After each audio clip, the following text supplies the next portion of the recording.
High Court overturned the case of James Snyder, the former mayor of Portage, Indiana. This will send ripple effects to other cases like the ComEd 4, as well as the charges against House Speaker Mike Madigan, and perhaps even former Governor Rod Blagojevich. NBC 5's political reporter Marianne Ahern is here to explain. Far-reaching here. All day it has been an interesting reaction going on. The High Court threw out a key part of the federal bribery statute, and it's going to set a new standard for when the feds charge politicians with public corruption. Snyder's attorney tells us she's pleased this ruling will limit the reach of the government. Former Portage, Indiana Mayor James Snyder, seen here with his family, took his appeal all the way to the Supreme Court with a high-powered Washington, D.C. law firm representing him.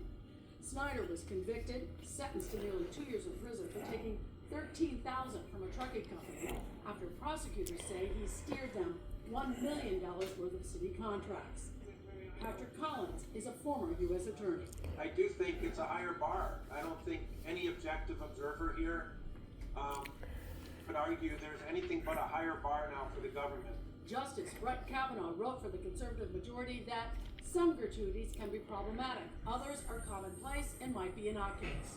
The dissent from Justice Ketanji Brown Jackson said Snyder's argument was an absurd reading of the law that only today's court could draw.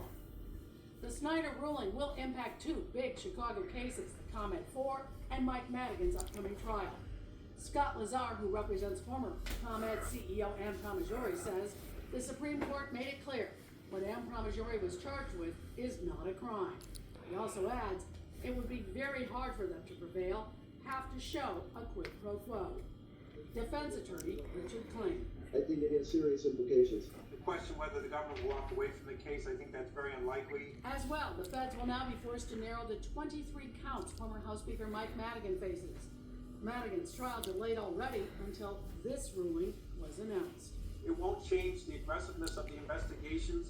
It very much will change how prosecutions are brought and when they're brought. And the Snyder decision might even have meaning for someone else. It'll be interesting to see, although it's a long time, whether former Governor Blagojevich comes back and tries to set his conviction aside.